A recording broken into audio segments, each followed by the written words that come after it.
PTI दौरे हुकूमत में सियासी बयानिए के लिए सरकारी वसाइल के इस्तेमाल का इंकिशाफ। सरकारी सोशल मीडिया टीम के जरिए जाती एजेंडे की तशहीर की गई। सालाना तरक्याती प्रोग्राम की आड़ में बयानिया फैलाने का टास्क दिया गया। जाली सोशल मीडिया टीम्स को शख्सियत परस्ती और झूठ के प्रचार के लिए इस्तेमाल किया गया। सरकारी पैसों पर नफरत अंगेज बयानिए से अदम इस्तेहकाम को फरोग दिया गया। मंसूबे की लागत 87 करोड़ रुपए थी। अकाउंट्स के फॉलोअर्स भी सरकारी वसाइल से बढ़ाए गए। पीटीआई ने पार्टी एजेंडा आगे बढ़ाने के लिए नौजवानों को 25 से 40 हजार रुपए तनख्वाह पर भर्ती किया था। इन अकाउंट्स ने 9 मई को अवाम और इदारों के दरमियान नफरत फैलाने की कोशिश की।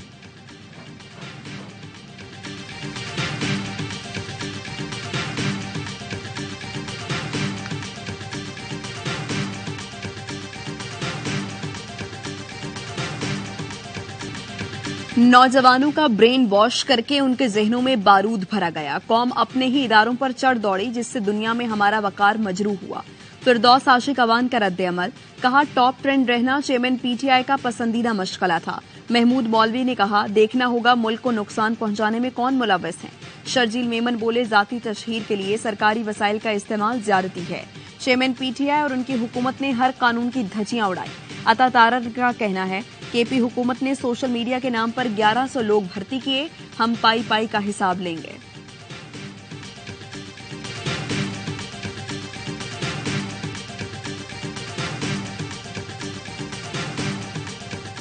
चेयरमैन पीटीआई ने साइफर केस में फर्द जुर्म की कार्रवाई इस्लामाबाद हाई कोर्ट में चैलेंज कर दी। दरखास्त पर मौकफ अपनाया। ट्रायल कोर्ट ने जल्दबाजी में फर्द जुर्म आयद की। जल्दबाजी में ट्रायल से बुनियादी आईनी हुकूक मुतासिर होंगे। साइफर टेलीग्राफ की अदम मौजूदगी में ट्रायल आगे नहीं बढ़ाया जा सकता। खुसूसी अदालत का 23 अक्टूबर का हुक्म कालादम करार दिया जाए।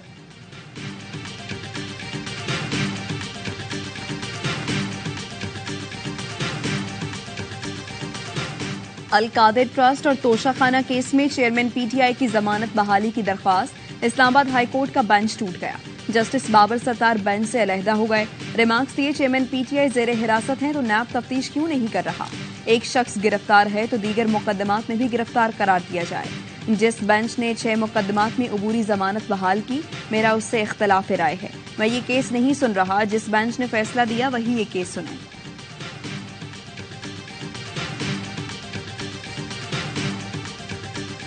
जुडिशल कॉम्प्लेक्स हमला केस में मुराद सईद, उमर अयूब, अली अमीन गंडापुर, शिबली फराज, फरूख हबीब, हम्माद अजहर, अली नवाज अवान, हसन न्याजी और दीगर के दायमी वारंट जारी।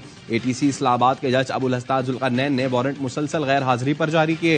हुक्म दिया, मुल्जिमान को इश्तिहारी करार दिया जा चुका, जहां नजर आए गिरफ्तार करके पेश किया जाए।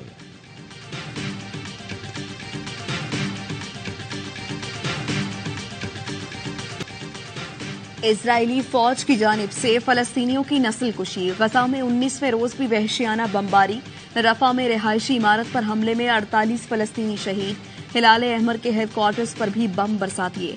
24 घंटों में शोहदा की तादाद 704 हो गई। 7 अक्टूबर से अब तक 2300 बच्चों समेत 5800 फलस्तीनी शहीद हो चुके। 18,000 से जायद फलस्तीनी जख्मी। गजा के 35 में से 12 अस्पतालों में काम बंद। अक़वाम मुत्तहिदा ने खबरदार कर दिया, आज ईंधन ना मिला तो गजा के अस्पताल बंद हो जाएंगे।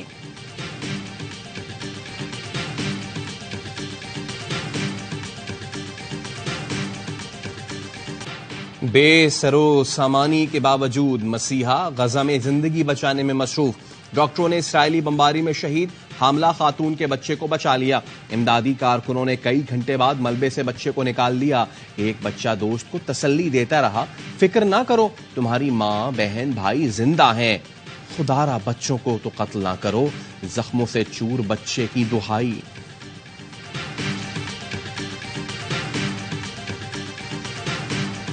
गैर मुल्कियों के इनखला से मुताल्लिक वजारत दाखिला में एक अहम इजलास तलब। निगरां वज़ीर दाखिला सरफराज बुगटी कहते हैं, पार्लियामेंटेरियंस को गैर मुल्कियों के इनखला से मुताल्लिक एतमाद मिलेंगे। कौम परस्ती से ज्यादा अहम वतन परस्ती है।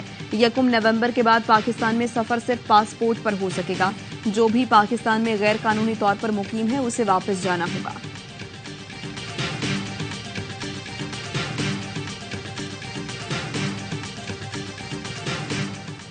निगरां वजीर आजम से पाकिस्तान में चीनी सफीर की मुलाकात। वजीर आजम का कहना था, हालिया मुआहदों की बदौलत चीन पाकिस्तान इक्तिसादी राहदारी में नए बाब का इजाफा होगा।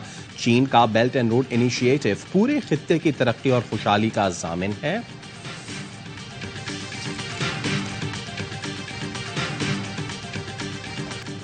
और वर्ल्ड कप में ऑस्ट्रेलिया और नीदरलैंड्स आमने सामने। नई दिल्ली में कैंगरूज की टॉस जीतकर बैटिंग, वार्नर और स्मिथ की 50। मेगा इवेंट के तमाम मैचेस देखिए ए स्पोर्ट्स पर बराह रास्त।